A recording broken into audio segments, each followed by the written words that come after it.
Houve uma mudança na suspensão traseira da Red Bull para esse ano, muito também por causa das atualizações do regulamento, né? Lembra que o regulamento sofreu atualizações aqui na a parte bem extrema do assoalho, aqui na altura do assoalho em relação aos túneis, né, que existe aqui embaixo. Houve essas mudanças que para nós são detalhes invisíveis, mas que para os carros mudaram bastante.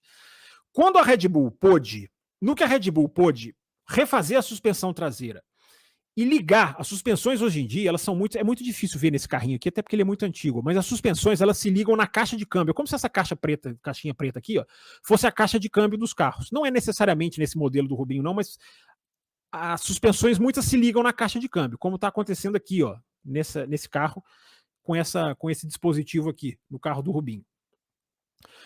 A Red Bull pôde acoplar essa suspensão ainda mais alta, acima da caixa de câmbio. No que a Red Bull conseguiu fazer isso, a Red Bull conseguiu um efeito no carro muito interessante, que é impedir que o carro faça esse movimento que eu estou fazendo aqui com o Rubinho. Ó. Nas freadas, já era um carro que no ano passado, até pelo desenho da suspensão pull rod, ele evitava na freada que o carro embicasse para frente, e esse ano ele também evita que o carro incline para trás na aceleração. Tudo isso aqui que eu estou falando, gente, são coisas assim, eu não vou dizer milimétricas, mas são coisas muito sensíveis do carro que muitas vezes os nossos olhos não captam. Então o carro fazia esse movimento na freada, ele embica para frente e todo carro tende a fazer esse movimento, até um carro de rua tende a fazer esse movimento da traseira descer quando ele reacelera. Olha, eu de novo falando Mercedes, a Red Bull conseguiu uma estabilidade de evitar esse tipo de balanço. O carro é muito fixo, é muito firme. Por que isso é o segredo da Red Bull? O que isso está fazendo a diferença em relação às outras equipes? Com o carro mais estável, com o carro mais reto, a Red Bull pode abaixar o carro. Ela pode correr com um carro mais baixo. E a gente sempre diz, milímetros fazem a diferença. Milímetros fazem muita diferença. Porque você pensa bem, a extensão toda de um carro, quanto mais baixo ele fica, todo o caminho do ar muda, melhora. E pela suspensão da Red Bull ser muito boa,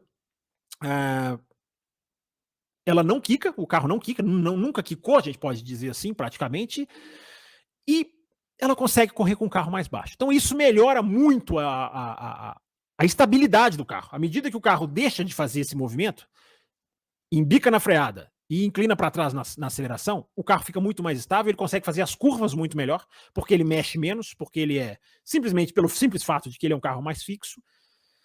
E isso dá à Red Bull uma opção de ter um efeito solo, né? Vocês já ouviram falar tanto dessa expressão? Mais eficiente. Porque o carro é mais estável. E o carro está mais baixo. E o carro não quica. Então, o efeito solo, que é o nome do jogo, né? A partir de 2022, a Red Bull o pratica melhor. Mas o segredo não é aerodinâmico. O segredo é muito da suspensão. E aí, quais são os benefícios disso também? Como você tem um efeito solo, olha como as peças se encaixam, gente. Como você tem um efeito solo muito eficiente, você tem a parte de baixo do carro funcionando, o que você pode fazer no caso da Red Bull? Aliviar a parte de cima. Ou seja, correr com menos arrasto, correr com detalhes aerodinâmicos para que você otimize a sua velocidade de reta, para que você tenha menos asa, para que você tenha menos, enfim, interferência do ar. Por quê? Porque a parte de baixo está cumprindo exatamente o que ela propõe. E a parte de baixo é muito mais importante, por isso que o carro chama efeito solo. Carro de efeito solo.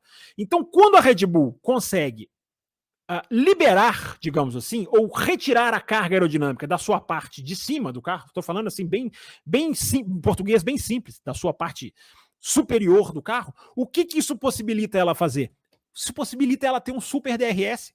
Por quê? Porque o carro tem menos carga aerodinâmica. Então esse carro com DRS se torna muito potente. É capaz, o que é o super DRS da Red Bull? Eu já expliquei, mas explico de novo. O que é o tal super DRS da Red Bull? O Gary Anderson fez uma análise perfeita. É um alinhamento da asa superior, a do DRS, com outras duas partes do carro. O difusor, que hoje em dia é completamente diferente desse aqui, ó, mas vamos colocar aqui como difusor, essa parte aqui como difusor, casa com a beam wing, que é a chamada mini asa que tem aqui hoje em dia nos carros. Não é uma asa que vai de uma ponta até a outra, como esse aqui do Rubinho, dos anos 2000. Tá na hora de eu conseguir uma miniatura nova, né? Você pode conseguir uma miniatura nova. Já já eu vou explicar como. Casa esses três elementos. A asa do DRS sincroniza com a asa que está aqui e que sincroniza com a saída do difusor. Por isso que eles chamam de DRS triplo. Difusor, beam wing e asa superior. Por isso que eles chamam de DRS triplo, não é DRS triplo. Por que a Red Bull consegue fazer isso? Porque a produtividade do efeito solo dela é otimizada por um carro mais baixo, pelo grande segredo da jogada, que é a suspensão. Por isso eu dei toda essa volta, por isso eu dei toda essa explicação. E agora sim eu vou chegar na resposta ao José Etienne. Quando o carro deixa de fazer esse movimento, tanto inclinar para trás na aceleração, como inclinar, embicar para frente na freada, o carro passa a ter uma pequena desvantagem, que ele passa a aquecer menos pneus. Esse movimento, que pode ser milimétrico num carro, ele favorece aquecer o pneu traseiro na aceleração, quando o carro faz assim, e aquecer o pneu dianteiro na freada, quando o carro embica para frente.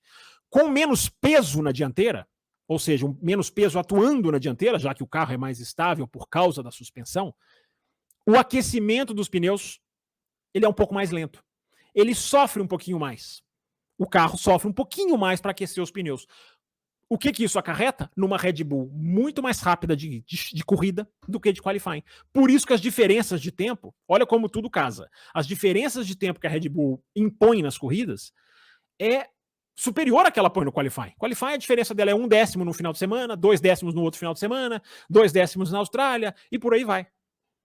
Por quê? Porque ela não aquece tanto os pneus, porque ela não faz mais tanto esse movimento aqui. O que é ótimo para a corrida, para a aerodinâmica, que eu acabei de explicar tudo, mas tem esse efeito de não aquecer o pneu tão rápido. E aonde isso, seu José Etienne? Falei que ia dar a volta e ia chegar lá, né? Aonde isso interferiu na Austrália? Na Austrália estava frio. Nós já fizemos essa análise aqui 800 vezes. Na live extra do meio do final de semana da Austrália, que a gente fez à noite aqui, na madrugada, esperando a corrida começar. Esse já foi um dos tópicos daquela live. Estava frio na Austrália. Então, aquecer os pneus na Austrália foi uma dificuldade. E o carro que não aquece o pneu na frente, o que aconteceu com o Sérgio Pérez? Fritava pneu toda hora. Fritava pneu toda hora. Não conseguia pegar esse efeito do aquecimento numa pista fria. Aí você vai falar assim, mas e o Max Verstappen? Lidou muito melhor com isso. Mas outra coisa que a gente citou aqui também.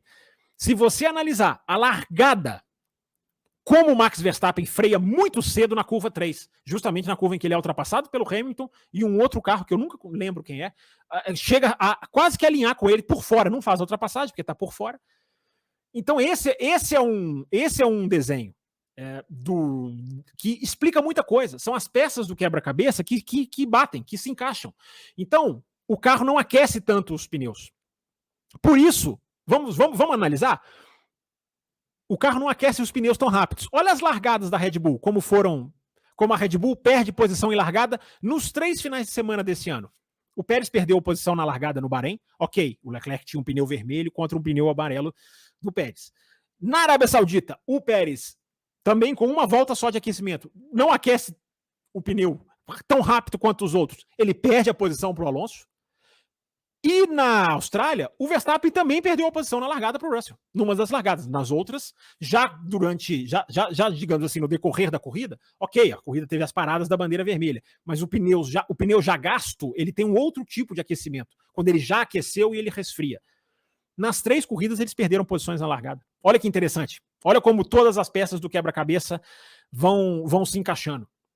Olha como a questão do Pérez se encaixa muito nisso. O cara não conseguia aquecer os pneus. É uma explicação. A última explicação para isso, o efeito do DRS na Austrália, de 4 zonas de DRS, todo mundo está falando, a Red Bull não tem o triplo DRS, apelidado de triplo DRS, não é um super DRS. Por que a Red Bull, então, no qualifying da Austrália, quando todo mundo abre a asa, por que a Red Bull não botou muito tempo nas suas rivais? Pelo aquecimento de pneus. Porque estava frio.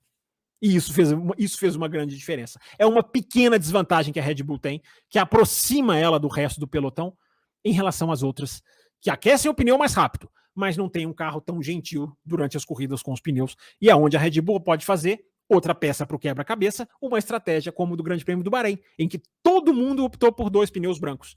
Ela optou por 2 pneus vermelhos. Tá aí uma análise da Red Bull, da suspensão.